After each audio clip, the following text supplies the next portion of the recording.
ప్రార్థన చేసుకుందాం. మహాపరిశుద్ధుడు అయిన మా ప్రియ పరలోకపు తండ్రి, గడిచిన కాలమంతా తండ్రి క్షేమంగా కాపాడి ఆరోగ్యాన్ని ఆయుష్ను నాయన ప్రసాదించి మీ సేవలో నాయన నిలవబెట్టిన విధానాన్ని బట్టి వందనము చెల్లించుకుంటున్నాం. ఈ ఆదివారపు ఆరాధనలో నాయన మమ్మల్ని అందరినీ తండ్రి సమకూర్చి సంఘంగా మేమంతా తండ్రి మిమ్మల్ని ఆరాధించుటకు తండ్రి మీరిచ్చిన ఈ మంచి తరుణాన్ని బట్టి వందనము చెల్లించుకుంటున్నాం. ఈ సమయం తండ్రి మీ పక్షాన నిలువబడి మాట్లాడుతున్న నాకు సమయోచితమైన జ్ఞానాన్ని ప్రసాదించండి. వింటున్న ప్రతి మాట మా హృదయాల్లో భద్రపరుచుకొని దాని ప్రకారం జీవించగలిగే భాగ్యాన్ని దయచేయమని కోరుకుంటూ క్రీస్తు వారి ఉన్నతమైన నామమున ఈ ప్రార్థన అడిగి వేడుకుంటున్నాం మా తండ్రి, ఆమెన్. నేటి ఆరాధనకు ఇచ్చేసిన దేవుని పిల్లైన మీ అందరికీ మన ప్రభువును రక్షకుడైన క్రీస్తు వారి పేరిట శుభాభివందనం తెలియచేసుకుంటున్నాం. ప్రియులరా, మరి నేటి ఆరాధనలో ఒక మంచి పాఠాన్ని మనం ఆలోచన చేద్దాం. మనిషిని బట్టి వింటావా, మనసు పెట్టి వింటావా అనే పాఠాన్ని మనం నేర్చుకుందాం. మనిషిని బట్టి వింటావా, మనసు పెట్టి వింటావా, ఒక మంచి పాఠాన్ని మనం నేర్చుకుందాం. ప్రియులరా, ఈరోజు క్రైస్తవ సమాజంలో సంఘాలుగా, సంస్థలుగా అందరూ కూడా ఒక్క దేవుడిని బట్టే, ఒకే బైబిల్ని బట్టే మరి ఉన్నప్పటికీ కూడా ఎవరికి వారు గీతలు గీసుకొని లేదా ఎవరికి వారు విడిపోయి మాది భక్తి అంటే మాది భక్తి అని చెప్పేసి చాలామంది ఎవరికి తోచిన సిద్ధాంతాల్లో వారు క్రైస్తవ్యంలో కొనసాగటం అనేది మనం చూస్తూ ఉన్నాం. దేవుడు వాక్యాన్ని బట్టి ఒకటిగా ఉండమని చెప్పినప్పటికి కూడా ఆ వాక్యాన్ని కూడా ఈరోజు క్రైస్తవులు లెక్క చేయని స్థితిలోనికి వెళ్ళిపోయారు. అందువలన దేవుని కంటే వాక్యం కంటే ఎక్కువగా మనుషులకే విలువనివ్వటం అనేది మనం చూస్తూ ఉన్నాం. వారు మానవులు కల్పించిన పద్ధతులు దేవోపదేశములని బోధిస్తారు, అలాగే నన్ను వ్యర్థముగా ఆరాధిస్తారని చెప్పేసి దేవుడు చెప్తున్నాడు. మనకు చదువుకున్న మార్క్స్ వార్త 7 ఎన్నో పర్యాలు చదువుకున్నాం. అంటే మనుషులకు ఏది ఎక్కువైపోయింది అని మనం ఆలోచిస్తే ఏది ఎక్కువైపోయిందట? మనుషులు పెట్టిన పద్ధతులే ఎక్కువగా వాళ్ళు మరి పాటిస్తున్నారు, కానీ దేవుడు పెట్టిన నియమము, నిబంధన, ఆజ్ఞ దీన్ని పక్కనెట్టేశారండి. అందుకే దేవుని కంటే ఎక్కువగా కూడా మనుషుల పారంపర్యాచార పద్ధతులకి విలువనిస్తున్నారు, కానీ దేవుని వాక్యానికి వారు విలువనివ్వటం లేదు. ఈరోజు మనం ఏదైనా ఒక నియమం పెట్టుకున్నామంటే సంఘంలో ఆ నియమాన్ని పాటించలేకపోతున్నారంటే కారణం ఏంటంటే అసలు దేవుని వాక్యం అంటే వాళ్లకు సంతోషం లేదు, ఆనందం లేదు. ఒకనాడు దావీదు జనులు వచ్చి దావీదు దగ్గరికి మనం దేవుని మందిరానికి వెళదాం అనగానే అసలు దావీదు చాలా ఆనందపడిపోయారట. ఈరోజు ఒకరినొకరు పురికొల్లుకుపోని ఈరోజు ఆదివారం వచ్చింది కదా అక్క, అన్న, త్వరగా మనం సమయానికి వెళ్ళిపోదాం, విలువైన వాక్యాన్ని నేర్చుకుందాం, దేవుడు ఈరోజు మన కొరకు ఏ ఉపదేశాన్ని సిద్ధపరిచాడన్న ఆలోచన కానీ లేదా ఒకరికొకరు మోటివేషన్ చేసుకోవటం కానీ ఈరోజు ఎవరిలో లేదండి. అందుకే సమయాన్ని మనం ప్రకటిస్తున్నా కానీ ఆ సమయానికి ఎవరు రీచ్ అవ్వలేకపోతున్నారు, చేరుకోలేకపోతున్నారు. కారణం ఏంటి? ఏంటంటే ఒక వినోదానికి, సినిమాకో లేదా ఇంకొక కార్యక్రమానికి మనం వెళ్ళిపోతున్నామంటే ఖచ్చితంగా సమయానికి వెళ్ళిపోతాం. ఏదైనా ప్రయాణానికి వెళ్ళేటప్పుడు కూడా ఏమండి ఆ ట్రైన్ కానీ బస్సు కానీ రిజర్వేషన్ చేయించుకుంటే ఏం చేస్తాం? మనం సమయానికంటే ముందుగానే వెళ్ళిపోతాం. కానీ దేవుని వాక్యం అంటే ముందుగా రావటం లేదు, సమయాన్ని పాటించటం లేదు, సమయపాలన క్రైస్తవులు పాటించటం లేదంటే అర్థం ఏంటి? అసలు దేవుని వాక్యం వినాలన్న సంతోషం వారిలో ముందుగా లేదు. ఏమండి లేదు. 8:30 అనుకున్నాం మనం, కనీసం 9 గంటలకు వచ్చినా ఏమండి ఫుల్ఫిల్గా ఒక మెసేజ్ అనేది మనం మాట్లాడుకుంటాం. మన వెనక డాడీ ప్రసంగం ఉంటుంది, మనం అడావుడిగా చెప్పుకోవటం అయిపోతుంది తప్ప మీకు పూర్తిగా సబ్జెక్ట్ వినాలని లేదు. ఏమండి సమయం లేనప్పుడు మేము కూడా చెప్పే పరిస్థితి లేదు. కాబట్టి 8:30 అన్నప్పుడు 9 గంటలకు వచ్చిన కనీసం 10:30 వరకు మనకు సమయం ఉంది. ఏమంటే ఆ 10:30 నుంచి లైవ్ చూసుకుంటాం మనం. కాబట్టి మనుషుల హృదయాల్లో ముందు ఏమీ లేదు. నేను చెప్పే కంటే దేవుడే చెప్తున్న మాట ఏంటో ఒకసారి చూద్దామండి. ఇర్మియా గ్రంథము 6వ అధ్యాయము 10వ వచనం చూద్దామండి. ఇర్మియా గ్రంథము 6వ అధ్యాయము 10వ వచనాన్ని ఒకసారి చూద్దాం. దేవుడు ఏమంటున్నాడు చూడండి ఒకసారి. ఇర్మియా గ్రంథం 6వ అధ్యాయము 10వ వచనం. వింటారని నేను ఎవరితో మాట్లాడాలి సమయానికి రానప్పుడు?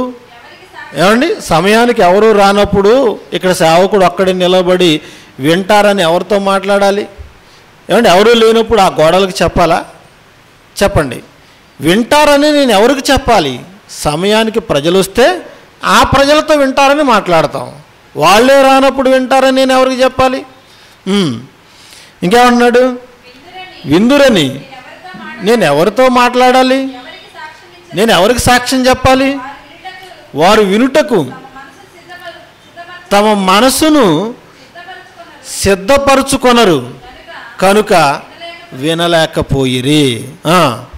వారు ఇదిగో వారు యెహోవా వాక్యం అంటే సంతోషము లేని వారై దాన్ని తృణీకరిస్తారు.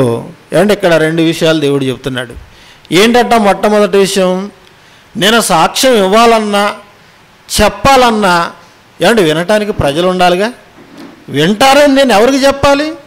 విందురని నేను ఎవరికి చెప్పాలంటున్నాడు. ఏమండి, వింటారనేది ఏమండి ఒక ఆశ అనేది ఉంటే అప్పుడు ప్రజలతో మాట్లాడవచ్చు అనమాట. విందురని నేను ఎవరితో చెప్పాలి? వింటారని అంటే సమయానికి వస్తే ప్రజలు వింటారు, వినేవాళ్ళతో మాట్లాడాలి దేవుని వాక్యం. విందురని నేను ఎవరికి చెప్పాలి? దేవుని గురించి నేను సాక్ష్యం చెప్పాలి. వింటారని వినటానికి తమ మనసులను సిద్ధపరచుకోలేదు అన్నాడు. అందుకే హృదయములో యెహోవా వాక్యం అంటే సంతోషం లేని వారే దానిని తృణీకరిస్తారు అన్నాడు. అంటే ఇప్పుడు సమయానికి రాని వాళ్ళందరూ కూడా ఎవరు? ఏమండి, దేవుని వాక్యం అంటే సంతోషం లేని వారే కదా. మిగతా విందులకు వినోదాలకు మనం టంచనగా సమయానికి వెళ్ళిపోతాం కదా. మరి దేవుని వాక్యం అంటే ఏది నీ ఆసక్తి? ఏది నీ ఆసక్తి అంటే మిగతా కార్యక్రమాల మీద ఉన్న ఆసక్తి దేవుని వాక్య పట్ల లేదు. కాబట్టి సమయానికి రాలేకపోయిన వారు వినలేకపోతారు. అర్థమైంది మీకు? సమయానికి రానివాడు వినలేకపోతాడు. ఎందుకంటే సినిమా మధ్యలో వెళ్ళిన వాడికి ముందేం జరిగింది ఏం అర్థమవుతుంది? అందుకే సినిమా వాళ్ళు కూడా ఏం చేస్తారంటే స్టార్టింగ్లో డోంట్ మిస్ ఇట్ అని రాస్తున్నారు వాళ్ళు. ఇప్పుడు దేవుని వాక్యాన్ని కూడా అలా చెప్పుకోవాల్సిన పరిస్థితి వచ్చింది. ఎందుకంటే సమయానికి రాలేకపోతున్నారు. హృదయంలో సంతోషం లేదు వాళ్ళకి. అసలు దేవుని వాక్యాన్ని తృణీకరిస్తున్నారు అన్నాడు. ఇందులోని నేను ఎవరికి చెప్పాలి? ఎవరికి సాక్ష్యం ఇవ్వాలి? వారు యెహోవా వాక్యం అంటే సంతోషం లేని వారు కనుక ఏమండి వాక్యాన్ని తృణీకరిస్తున్నారు అంటున్నాడు. అంటే ముందు నువ్వు వినాలన్నా నేర్చుకోవాలన్నా దేవుని వాక్యం ఈరోజు మనకు దొరుకుతుందన్న ఆనందం నీ మనసులో ఉండాలి. మనసులో ఉండాలి. ఉంటేనే నువ్వు వినగలవు, దాన్ని ఆకలింపు చేసుకోగలవు. అది లేనప్పుడు ఎంత చెప్పినా వ్యర్థమే కదండి. అందుకే సంఘాలు ఈరోజు వెలవెలపోవటానికి గల కారణం ఏంటంటే ముందు మనుషులు మనసు పెట్టి వినేవాళ్ళు లేరు. వాక్యం అంటే సంతోషం లేదు. ఈరోజు విన్న వాక్యాన్ని ఆ బైబిల్ తీసుకెళ్ళి అక్కడ పడేస్తారు. మరలా ఆదివారం వస్తే తప్ప బైబిల్ మనకు గుర్తురాదు. అవునా? పోనీ ఇంటి దగ్గర చెప్పిన వాక్యాన్ని వారం అంతా ధ్యానించడం కానీ లేదా మీకు మీరుగా బైబిల్ను పరిశోధన చేయటం కానీ ఏమైనా ఉందంటే అది లేదు. వారానికి ఒక్కరోజే కదండి దేవునికి మన సమయం ఇస్తున్నాం. మిగతా 6 రోజులు మన కార్యక్రమాల మీదే ఉంటున్నాం. అందరూ సొంత కార్యాలను చూసుకుంటున్నారు కానీ యేసుక్రీస్తు కార్యములను చూడరు అన్నాడు. ఏమండి, ఒక 2 గంటలు రావడానికి మనం కష్టపడుతున్నాం, సమయానికి రాలేకపోతున్నాం. మిగతా రోజులన్నీ మన కార్యక్రమాల మీద ఉంటున్నాం కదా. మరి దేవునికి మన సమయం ఎక్కడిచ్చాను చెప్పండి? ఎక్కడిచ్చాను చెప్పండి? రోజుకి 24 గంటలు అనుకుంటే ఆ 24 గంటల్లో ఒక 10% ఇవ్వగలుగుతున్నారా? 2.5 గంటలు ఇవ్వగలుగుతున్నారా? మనసు పెట్టి బైబిల్ చదవగలుగుతున్నారా? లేదు కదండి. అంటే యెహోవా వాక్యం అంటే మనకు సంతోషం లేదండి, సంతోషం లేదు. ఇక సంఘానికి వచ్చేవాళ్ళు కూడా ఎలా మారిపోయారంటే నేటి తరం క్రైస్తవులు వ్యక్తిని బట్టి చూస్తున్నారు. వాక్యం బోధించే వ్యక్తి ఎవరో, ఎలా ఉన్నారు, అతని స్థాయి ఏంటి, అతను వేసుకున్న డ్రెస్ కోడ్ ఏంటి, ఇలా చూస్తున్నారు తప్ప ఎవరు చెప్పినా, చిన్నవాళ్ళు చెప్పినా, పెద్దవాళ్ళు చెప్పినా వాళ్ళకి అధికారం ఉందా లేదన్నది ఆలోచించకుండా దేవుని మాట ఇదని గౌరవించే వాళ్ళు ఎవరున్నారు చెప్పండి ప్రియులారా? దేవుని మాట ఇది అని గౌరవించే వాళ్ళు ఎవరున్నారు చెప్పండి? ఏమండి, మన ఇష్టం, ఎప్పుడంటే అప్పుడు వస్తాం. ఎందుకంటే మన ప్రశ్నించేవారు ఎవరో ప్రశ్నించారనుకోండి, నీ సంఘం కాకపోతే ఇంకో సంఘానికి వెళ్ళిపోతాం అంటారు. అలాగే మారిపోయినాయి. ఈరోజు ఖండించి గద్దించి బోధించే బోధలు చెప్తే ఎవరికి ఏమండి నచ్చటం లేదు కదండి. దేవుడు అడుగుతున్నాడు, దేవుని మాట అయినా లెక్క ఉందా? ఈరోజు దేవుని మాట అయినా లెక్క ఉందా? చెప్పే మనిషిని బట్టి కాదు మనం వినవలసింది, చెప్పుతున్నది దేవుని వాక్యమా కాదన్నది. చిన్నవాడా, పెద్దవాడా, అధికార, అనధికార అన్నది మనం లెక్క చేయకూడదు. దేవుని వాక్యం, వాక్యానికి మనం విలువనివ్వాలి. అందుకే దేవుడు కూడా ఏమంటున్నాడంటే, చెప్పే మనిషిని మీరు చూడకండి అంటున్నాడు. ఏమంటున్నాడు చూద్దాం ఒకసారి. మార్కు సువార్త 4వ అధ్యాయము 24వ వచనం చూద్దాం. మార్కు సువార్త 4వ అధ్యాయము 24వ వచనం చూద్దాం అండి. దేవుడు ఏమంటున్నాడు చూడండి ఒకసారి. మరియు మీరేమి వినుచున్నారు జాగ్రత్తగా చూచుకొనుడి అన్నాడు. మీరు ఏమింటున్నారో చూసుకోండి అన్నాడా? ఎవరు చెబుతున్నారో చూడండి అన్నాడా? ఏమండి, ఎవరు చెప్తున్నారో వాళ్ళని మీరు చూడవద్దు, ఏమి వింటున్నారో అది మీరు చూడండి అన్నాడు. ఒకనాడు శాస్త్రులు పరిసయ్యులు గురించి కూడా ఆయన అదే చెప్తున్నాడు. మత్తయి సువార్త 23వ అధ్యాయం ప్రారంభోచనలో ఆయన ఎన్నో పర్యాలు మనం చదువుకున్నాం కదండి. ఆయన చెప్పిన మాట యేసుక్రీస్తు వారే స్వయంగా చెబుతున్నారు. ఏమని చెబుతున్నారు? అప్పుడు యేసు జనసమూహములతోనూ తన వెనుకున్న శిష్యులతోనే ఇలా అంటున్నాడు, శాస్త్రులు పరిసయ్యులను మోషే పీఠమందు కూర్చుండువారు కనుక వారు మీతో చెప్పునది వాటన్నిటినీ అనుసరించి గైకొనండి, కానీ వాళ్ళ క్రియల ప్రకారం మీరు చేయవద్దు అంటున్నాడు. శాస్త్రులు పరిసయ్యులు వాళ్ళు చెప్పే మాట ఎక్కడదండి? మోషే పీఠమందు కూర్చొని మోషే గారు రాసిన ధర్మశాస్త్రం, ప్రవక్తలు రాసిన గ్రంథాలన్నీ చూసారా, అవి బోధించేవాళ్ళు. వాళ్ళు మోషే పీఠమందు కూర్చొని వాళ్ళకు ఒక అధికారం అనేది ఇవ్వబడింది. అక్కడ కూర్చున్నాను ఆ శాస్త్రులు పరిశీలన వాళ్ళని చూడొద్దు మీరు. పోనీ ధర్మశాస్త్రం బోధించి ధర్మశాస్త్ర ఉపదేశకుని చూడొద్దు మీరు. ఏమన్నాడు యేసుక్రీస్తు వారి స్వయంగా? వారు మీతో చెప్పినది ఏమండి గైకొనండి, వాళ్ళు చెప్పేది మీరు చెయ్యండి, చెప్పేది వినండి అంటున్నాడు తప్ప వాళ్ళు చేసినట్టు మీరు చేయవద్దు అంటున్నాడు. ఏమండి, వాళ్ళు చేసే క్రియలు మీరు చేయవద్దు అంటున్నాడు. వాళ్ళు ఎలాంటి వాళ్ళంటే వాళ్ళు చెబుతారే కానీ వాళ్ళు చెయ్యరు. ఈరోజు మన వాళ్ళు కూడా ఎలా ఉన్నారంటే, ప్రసంగం ఇచ్చామనుకోండి, అతనికి ప్రసంగం ఉన్న రోజు టైం ప్రకారం వస్తాడు. ఏమంటే అతను ప్రసంగం లేకపోతే అతని ఇష్టం. క్వశ్చన్ చేసేవాళ్ళు ఎవరున్నారు? వచ్చిన తర్వాత కూడా పోనీ అతనికి సమయానికి రాకుండా ఎక్కడ ప్రసంగం చేస్తూ ఉంటాడు. ఏమని? మీరు దేవుని పని చేయాలి, మీరు సమయానికి రావాలని గొంతు చించుకొని అరుస్తూ ఉంటాడు. కానీ ఆయన ఏ రోజు పాటించడు. దేవుడు ఏమన్నాడు? అలాంటి వాళ్ళని పట్టించుకోకండి మీరు. కానీ వాళ్ళు చెప్పే వాక్యం చూసారా, ఆ వాక్యం ఎవరిది? నాదే. దేవుని వాక్యం అంటున్నాం కదా, దేవుని వాక్యం అంటున్నాం. వాక్యం దేవునిది. ఆ వాక్య ప్రకారం మీరు నేర్చుకోండి, ఆ వాక్య ప్రకారం చెయ్యండి అంటున్నాడండి. చెప్పే మనిషిని మీరు పట్టించుకోవద్దు, ఎందుకంటే వారు చెప్పుదురే కానీ చేయరు అన్నాడు. ఈరోజు ఎక్కడ చెప్పినా సరే చెప్పేవాడు చేయకుండా ఉంటున్నాడంటే వాడు శాస్త్రులు పరిశీలన లెక్కలో వేసుకోవాలి మనం అనమాట. అవునా? మన నీతి వాళ్ళ నీతిలాగా ఉండకూడదు. శాస్త్రులు పరిశీలన నీతి కంటే మీ నీతి అధికం కావాలన్నాడు. కాబట్టి ప్రియులారా, చెప్పే వ్యక్తి సమయానికి వచ్చాడా? ఏంటి అతను చెప్పేవాడే తప్ప ఏదో 10 మంది ఉన్నారని చేయడా అతను ఏ రోజు? అలాంటి వాడిని మీరు పట్టించుకోవద్దు. కానీ వాక్యంలో ఉన్నది చెప్పాడా లేదా చూడండి అంటున్నాడు. వాక్యం వినటంలో మీరు అతను మంచివాడు కాదని అతను చెప్తే నేను ఎందుకు వినాలని చెప్పేసి మీరు అనకూడదు. వాక్యం వినాలి.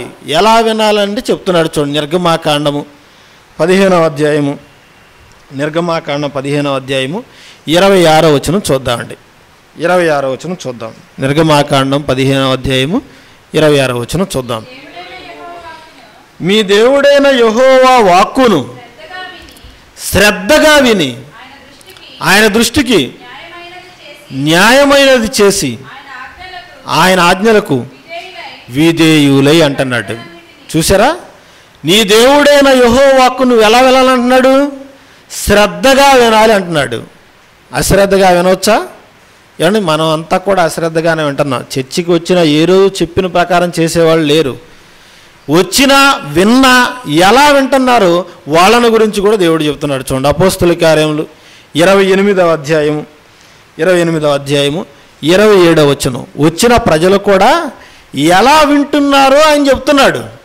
ఎందుకంటే ఈరోజు చాలామంది సంఘానికి వచ్చిన ఏమండి ఎన్నో కార్యక్రమాలు మనసులో పెట్టుకొని వస్తారు, ఎన్నో ఆలోచనలు మనసులో పెట్టుకొని వస్తారు. ఎక్కడికి వచ్చినా ఏమండి మనసంతా ఎక్కడో ఉంటుంది. ఎక్కడికి వచ్చినా ఈ కొద్ది 2 గంటల్లో కూడా ఆ ఫోన్ను పక్కన పెట్టలేడండి మనిషి. వాక్యం చెప్తున్నా సరే వాక్యాన్ని తృణీకరించి ఏం చేస్తాడు, మధ్యలో ఫోన్ వస్తే ఫోన్ పట్టుకుని వెళ్ళిపోతాడు. అక్కడ ఏమైనా కొంపలు ఏమైనా అంటుకున్నా ఇంటి దగ్గర ఏమీ లేదు కదండి. అసలు శ్రద్ధ లేదు, వాక్యం అంటే హృదయంలో సంతోషం లేదు, ఏమండి భక్తి లేదు. అదే దేవుడు చెప్తున్నాడు. మీరు విన్నా ఎలా వింటున్నారో దేవుడు శ్రద్ధగా ఏమని చెప్తే వీళ్ళు ఎలా వింటున్నారో చెప్తున్నారు. చూడండి, మీరు వినుట మట్టుకు వింటారు కానీ అసలు మీకు గ్రహింపే లేదన్నట్టు. ఏమండి వినేది దేనికి? వినేది మనం దేనికి చెప్పండి ప్రియులరా? విన్న మాట గ్రహించుకోవాలి కదా. శాస్త్రులు పరిచయాలు చెప్పిన వాళ్ళని చూడకండి, మీరు వాళ్ళు చెప్పే మాటను మీరు గ్రహించండి, శ్రద్ధగా వినండి అంటున్నాడు. ఏమండి ఏ కార్యమైనా మన కార్యాలు అయితే స్వకార్యాలు ఎంత శ్రద్ధగా చేసుకుంటున్నాం చూడండి ప్రియులరా. నీ స్వకార్యం అయితే శ్రద్ధగా చేసుకుంటున్నావు, మరి స్వామి కార్యం శ్రద్ధ ఉందా నీకు? లేదు కదా. దేవుని మాట అంటే శ్రద్ధ లేదు. ఈరోజు నీ దేవుడైన యెహోవా మాట నీవు శ్రద్ధగా విని అన్నాడు. ఎక్కడేమన్నాడు? మీరు వినుట మట్టుకు విందురే కానీ గ్రహించటం లేదు, చూచుట మట్టుకు చూతురు కానీ కాననే కానరు. ఈ ప్రజల వద్దకు వెళ్ళి చెప్పవు ఇలాగా, ఈ ప్రజలు కన్నులారా చూచి చెవులారా విని మనసారా గ్రహించి నా వైపు తిరిగి నా వలన స్వస్థత పొందకుండానట్లు వారి హృదయము క్రొవ్వి ఉన్నది అన్నాడు. వారి చెవులతో మందంగా వింటున్నారు అన్నాడు. చూసారా, కన్నులకు అసలు మూసుకునే ఉన్నారట. ఏదో అక్షరాలు చదువుకుంటున్నామని మనం చదువుతున్నాం కానీ అసలు నువ్వు గుడ్డివాడు అంటున్నాడు దేవుడు. అవునా? చెవులతో వింటున్నావు కానీ మందంగా వింటున్నావు, క్లారిటీ లేదు. ఏదో వచ్చాము, ఏదో బాడీ ప్రజెంట్ మైండ్ ఆబ్సెంట్ అన్నట్లుగా వింటున్నావు, కూర్చొని అంతే, ఏదో విగ్రహంలా కూర్చొని వింటున్నావు అంతే. కానీ ఆ విన్న మాటలు ఏ రోజైనా గ్రహించుకుంటున్నావా? గ్రహింపు ఉందా నీకు? లేదంటున్నారు. ఇక అసలు మన స్వస్థత కలగపోవడానికి ఏమన్నాడు? అసలు మన హృదయం క్రొవ్వింది, చెవులతో మందంగా వింటున్నాము, ఏమంటే చూచుని మటుకు చూచి అసలు చూసేది ఏంటో కూడా గ్రహించలేని స్థితిలో ఉన్నామంటున్నారండి. అవునా? శ్రద్ధగా వినమంటే ఇక్కడ చెవులతో మందంగా వింటున్నారట. ఏమండి 2 గంటలకు కూడా నీకు ఫోన్తో ఏం పని? పక్కన పడేసేయచ్చుగా. ఏమంటే వాక్యం కంటే ఇంకా ఇంపార్టెంట్ ఏముంది లోకంలో మనకు చెప్పండి ప్రియులరా? వాక్యం కంటే అత్యవసరమైనది ఏముంది మనకు చెప్పండి? ఏమండి ఈ వాక్యము సర్వలోకములు శీఘ్రముగా వ్యాపించి అన్నాడు. అత్యవసరమైనది లోకానికి ఏంటి తెలుసా? వాక్యమేనండి. వాక్యమే అత్యవసరమైనది. 108 అనకండి. ఏమంటే దేవుని నమ్ముకుంటే యాక్సిడెంట్లో ప్రాణాలు పోయినా పరలోకం వెళతావు.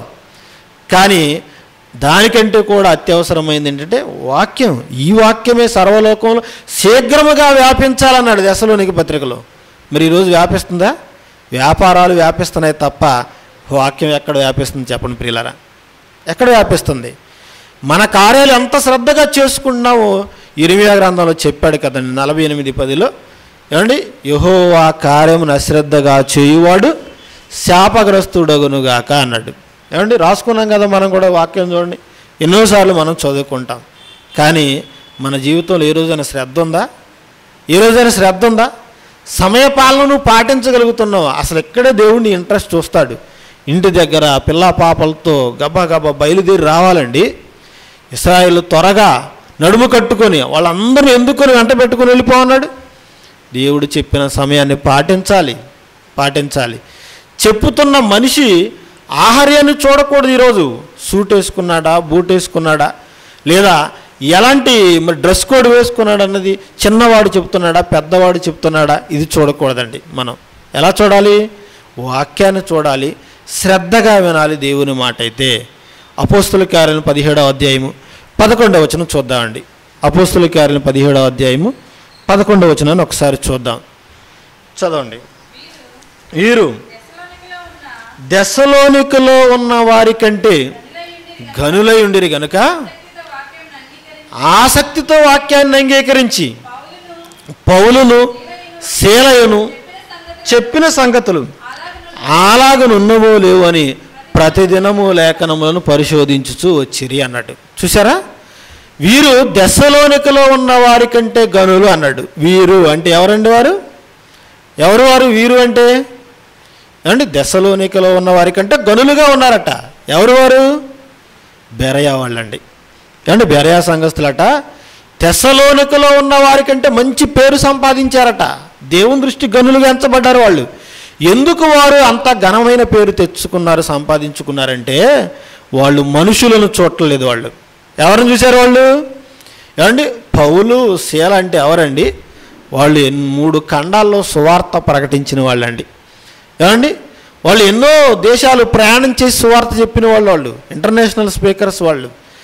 అలాంటి వాళ్ళు వెళ్ళి చెప్పినా కానీ ఆ బెరయా వాళ్ళు ఏం ఆలోచించారట? పౌలైతే మాకేంటి, శీలైతే మాకేంటి, వాళ్ళు చెప్పింది వాక్యంలో ఉందా లేదని వాళ్ళు ఏం చేశారట? ఆసక్తితో చూశారటండి. అందుకే వాళ్ళు అంత ఘనమైన పేరు సంపాదించారు. ఈరోజు మనం ఏం చూస్తున్నాం? చెప్పే వాక్యాన్ని అంత ఆసక్తితో ఘనంగా ఎంచుతున్నావా? మనుషుల ఆహార్యాన్ని ఘనంగా ఎంచుతున్నాం మనం? చెప్పండి. కోట్ వేసుకున్నాడా, సూట్ వేసుకున్నాడా, కారులో వచ్చాడా, ఇది చూస్తున్నాం తప్ప చెప్పేవాడు సామాన్యుడైతే వినరా? వినాలండి, వినాలి. చిన్నవాడు చెప్పినా పెద్దవాడు చెప్పినా వినాలి మనసు పెట్టి. అంతే తప్ప నేనుండగా వాళ్ళు చెప్పడం ఏంటి అని అంటే ఏమంటే జయశాలి గారు కూర్చున్న వేదిక మీద చూడండి ప్రియులారా, ఎంతమంది వాక్యం చెబుతున్నారు, ఎంతమంది కూర్చుంటున్నారు ఆయన వెనకాల. ఎక్కడైనా చూసారా? ఏమంటే మిగతా వాళ్ళ సభలో చూస్తే పెద్ద స్టేజ్ ఉంటుంది, కానీ ఒక్కడే ఉంటాడు, 1 మ్యాన్ షో లాగా. కానీ జయశాలి గారి వెనకాల చూడండి, ఆయనే దగ్గరుండి చెప్పిస్తున్నాడు. ఎందుకంటే నేను నేర్పాను నా పిల్లలకు, నా పిల్లలు నాకంటే గొప్పవాళ్ళు కావాలన్నది ఆయన ఆలోచన. ఏమండి? నాకంటే గొప్పవాళ్ళు కావాలన్నది. ఈరోజు ఒక్కరోజే మనం పెద్ద ప్రసంగికుడిగా మారిపోవాలని జరుగుతుందా? కష్టపడాలి, ఎన్నో సంవత్సరాలుగా కష్టపడాలి. ప్రియులారా, మనతో ఉన్న వాళ్ళని మనమే డెవలప్ చేయాలి. ఏమండి? మన దగ్గర డిగ్రీలు రాశారు, వాళ్ళకి అవకాశం ఇచ్చి వాళ్ళు ఏం చేయాలి? మనమే డెవలప్ చేయాలి. ఏమంటే బయట సంఘాల వాళ్ళు కాదు కదా వాళ్ళు, మన దగ్గర ఎంతో కష్టపడి పరీక్షలు రాసిన వాళ్ళకి మనమే అవకాశం ఇచ్చి మనమే పెద్దవాళ్ళని చేయాలి. అంతే తప్ప నేనే ఉంటా నేనే చెప్తా అంటే కుదరదు. అక్కడ పౌలు శీల ఎంత అధికారం కలిగిన వాళ్ళు దేవుని సంఘాల మీద. అలాంటి వాళ్ళు వెళ్ళి చెప్తేనట, పౌలు చెబితే మాకేంటి, శీల చెబితే మాకేంటి, వాళ్ళు చెప్పింది వాక్యంలో ఉందా లేదని ఏం చేశారట? వీళ్ళు ఆసక్తితో ప్రతి దినము లేఖనాలను ఏం చేశారు? పరిశోధించారటండి. అందుకే బెరయా సంఘస్థులు గనులుగా ఎంచబడ్డారు. ఈరోజు ఆ బెరయా సంఘం పేరిట ఎన్నో సంఘాలు వచ్చాయి, బైబిల్ కళాశాలలు వచ్చాయండి. బెరయన్ ఏమంటే కాలేజెస్ అని చెప్పేసి కొన్ని సంస్థలు కూడా వచ్చాయండి. చూసారా ప్రియులారా, వాళ్ళు మనసు పెట్టి విన్నారు తప్ప మనుషులు బట్టి విన్నవాళ్ళు కాదు. ఈరోజు మనం ఎలా ఉంటున్నాం? ఒక ప్రిన్సిపాలా, వైస్ ప్రిన్సిపాలా, ఏమంటే అధికారం ఉంటేనే చెప్పాలి, అధికారం ఉంటేనే చేయాలన్నట్టుగా మనం ఫీల్ అయిపోతున్నాం. వాక్యం చెప్పడానికి అధికారం ఉంటే ఏంటి, లేకపోతే ఏంటి? దేవుని మాట చెప్పి ఒక ఆత్మను రక్షించాలి, దానికి అధికారం అవసరమా? అధికారం లేకపోతే చెప్పకూడదా? విన్న మీరు చెప్పకూడదా?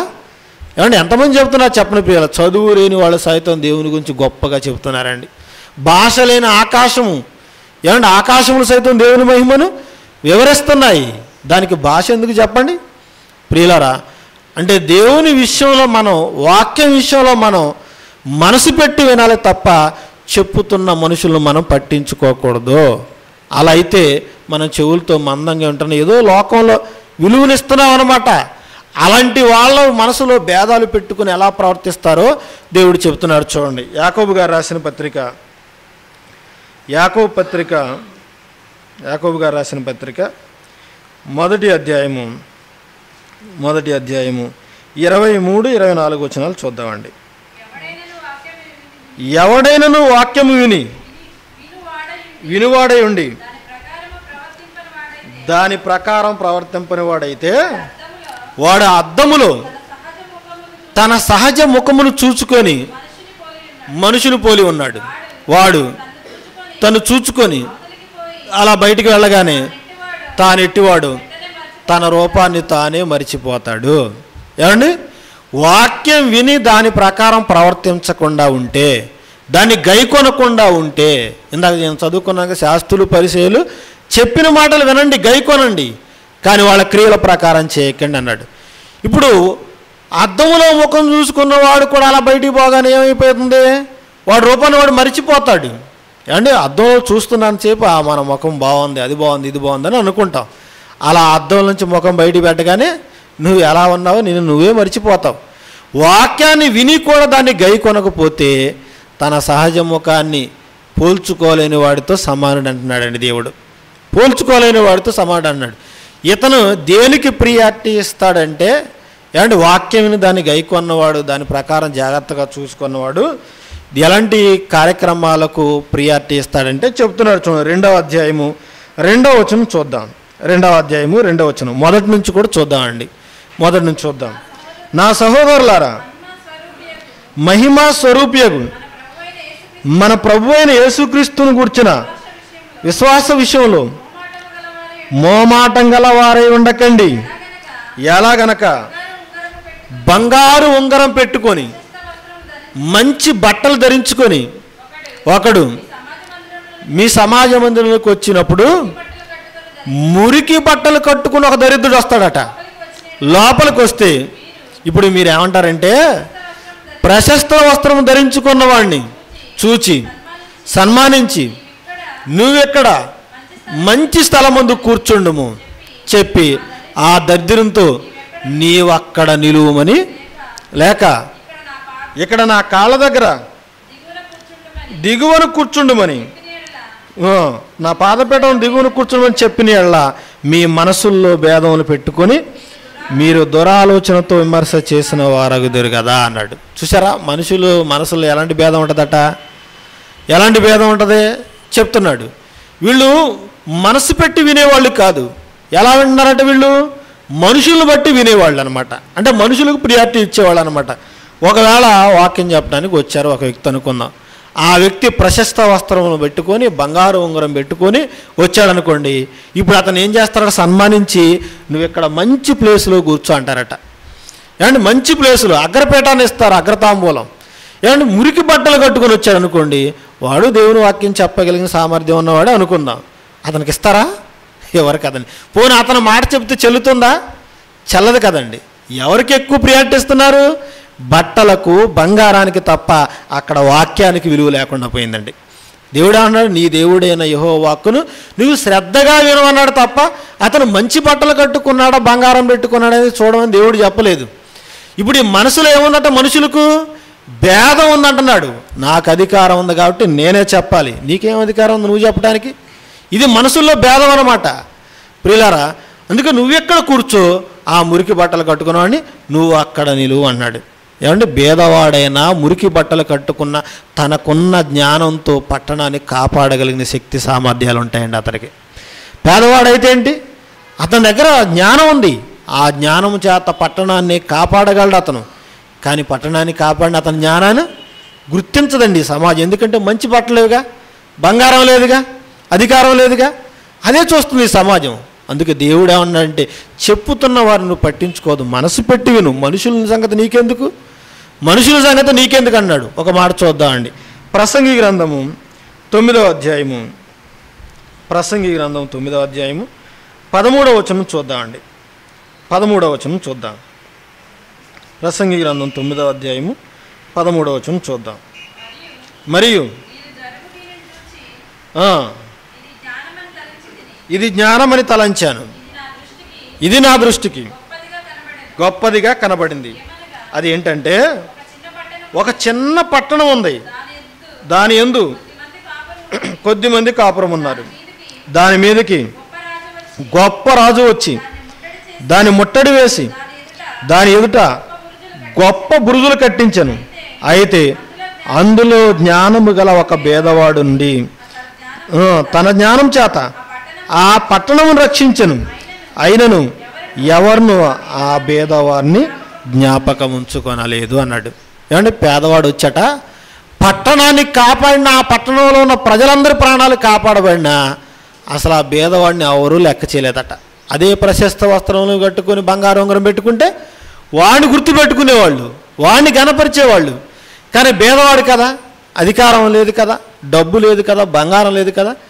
ఈ భేదవాడు తనకున్న జ్ఞానంతో పట్టణం అంతటినీ కాపాడినా కానీ వాడిని మాత్రం గుర్తుపెట్టుకోలేదట. అదే లోకంలో అయితే ఏమండి మంచి హుందాగా ఉంటూ గుర్తుపెట్టుకుంటారు.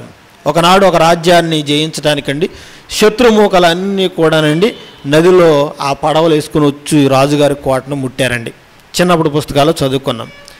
అందులో ఒక భేదవాడు వచ్చాడు. అతని జ్ఞానం అయితే తర్వాత గుర్తింపబడింది, కానీ బైబిల్లో చెప్పిన భేదవాడు జ్ఞానం చెప్తే గుర్తింపరని చెప్పేసి దేవుడు చెప్తున్నాడు. ఆ భేదవాడు వచ్చాడు, ఆ పడుచువాడు యవనస్తుడు వచ్చాడు. రాజా, మన రాజ్యాన్ని కాపాడాలంటే ఇదిగో నేను చెప్పినట్లుగా చేయండి అంటే, ఏం కావాలి నీకు అనగానే ఒక నిలువుట అద్దాలు, పెద్ద అద్దాలు తీసుకురమ్మన్నాడట. ఎందుకు తీసుకురమ్మన్నాడు రాజుగారికి అర్థం కాలేదు, అయినా తెప్పించాడు. ఏమండి ఆ చుట్టూ ఏమండి ఆ మూకలు ఉన్నాయి చూసారా, శత్రు మూకలు, ఆ పడవల మీద ఈ అద్దం యొక్క ప్రతిబింబం ప్రతిక్షింపబడేటట్లుగా ఏమండి లైటింగ్ దాని మీద పడేటట్లుగా ఏమండి అద్దాలు నిలబెట్టాడు. కొద్దిసేపటికి అండి ఆ అద్దాల వలన ఆ పడవలన్నీ కూడా మంటలు వచ్చి కాలిపోయాయండి. ఎవరా శాస్త్రవేత్త, ఏమండి ఎవరా సైంటిస్ట్ అంటే ఆర్కిమెడిస్ అండి. తర్వాత అతను జ్ఞానం గుర్తింపబడింది, ఏమండి అతను రక్షించాడు కాబట్టి. కానీ ఇక్కడ భేదవాడు పట్టణాన్ని కాపాడితేనట ఇతని జ్ఞానం మాత్రం అక్కరకు రాలేదట, గుర్తించలేదట, గుర్తింపు లేదట. అంటే మనుషుల్లో ఉన్న స్థాయిని బట్టి గుర్తిస్తారు తప్ప ఏమండి చిన్నవాళ్ళు చెప్పారా, పెద్దవాళ్ళు చెప్పారా, వాళ్ళకి అధికారం ఉందా లేదన్నది ఈరోజు మనసు పెట్టి వినేవాళ్ళు ఎవరు కూడా లేరండి. మనసు పెట్టి వినేవాళ్ళు లేరు. లూదియా అని ఒక భక్తి పరురాలు ఉందండి, తుయితేరా పట్టణస్థురాలు. ఏమంటే ఊదారంగు పొడి అమ్ముకుంటుంది. అపోస్తుల కార్యం మనం చూసాం కదండి, 16వ అధ్యాయం 14వ వచనం. ఆమె నదీ తీరమున ప్రార్థన జరుగుతుందని విన్నదట, అంతే. విని అక్కడికి వెళ్ళిపోయిందట. ఏమంటే మరి ఇది మా దేశం కాదు, మా ప్రాంతం కాదు, మా ఊరు కాదు, మా వాళ్ళు కాదు అని అనుకుందా? అనుకోలేదండి. ఈరోజు మనం మంచి మాట చెప్తేనండి దాన్ని కూడా వక్రీకరించి మనవాడా తన పరాయివాడా అనే భేదాలు చూస్తున్నారు తప్ప చెప్పింది దేవుని మాట కాదని ఎవరు పట్టించుకోవట్లేదండి. దేవుని మాట కాదా పట్టించుకోవట్లేదు. ఏవాడు ఏమీ లెక్క చేయలేదండి. ఇది అక్కడ ప్రార్థన జరుగుతుంది, దేవుని వాక్యం వినపడుతుంది అని చెప్పేసి ఏమండి చెప్పింది పౌలు గారా ఇంకొకరు అన్నది చూడలేదండి. ఆమె వాక్యం వినగానే ఆమె హృదయము తెరవబడిందట. మనిషిని చూడలేదు, ఆవిడ చెప్పిన వాక్యం చూసింది, వెంటనే హృదయం తెరవబడింది. నేను దైవభక్తి గలదాన్నని మీరు ఎంచితే మా ఇంటికి వచ్చి భోజనం చేయండి. అక్కడ చాలా కాలం వాళ్ళకి ఆతిథ్యం ఇచ్చిందండి. చూసారా, బలవంతం చేసిందట ఆవిడ. అంటే వాక్యం అనేది తప్ప పౌలు గారు చెప్పారు, శీల గారు చెప్పారు, ఇంకొకరు చెప్పారు అన్నది ఆమె పట్టించుకోలేదు. ఈరోజు మనలో అలాంటి పరిస్థితి లేదండి. అందుకే యెహోవా వాక్యం అంటే సంతోషం లేని వారే దాన్ని తృణీకరిస్తున్నారు. హృదయమందు సంతోషం లేదు, ఇందులో నేను ఎవరితో మాట్లాడాలన్నాడు దేవుడు. అంటే ప్రియులారా, ఈరోజు సమాజం అంతా అలాగే ఉందండి. అందుకే సంఘాలన్నీ కూడా పేరుకే మనుషులతో నిండిపోతున్నా వాళ్ళు చెవులతో మందంగా వింటున్నారు, శ్రద్ధతో వాక్యాన్ని వినటం లేదు. కాబట్టి మనం అలాగుండకుండా చెప్పేది చిన్నవారైనా పెద్దవారైనా ఎవరైనా వ్యక్తిని పట్టించుకోవద్దు, స్త్రీలా పురుషులా పట్టించుకోవద్దు. మనం ఎవరిని చూడాలి? దేవుని వాక్యం చెబుతున్నారా లేదా, శ్రద్ధగా వినాలి. వాళ్ళు చెప్పేది వాక్యంలో ఉందా లేదా? పౌలు శీలలు చెప్పిన సంగతులు అలాగున్నవో లేవో అంటే లేఖనాల్లో ఉన్నవో లేవో వాళ్ళు చూసుకున్నారు తప్ప స్థాయిని బట్టి చిన్న పెద్ద లేదా ధనవంతుల భేదవాళ్ళు అనేది వాళ్ళు చూడలేదండి.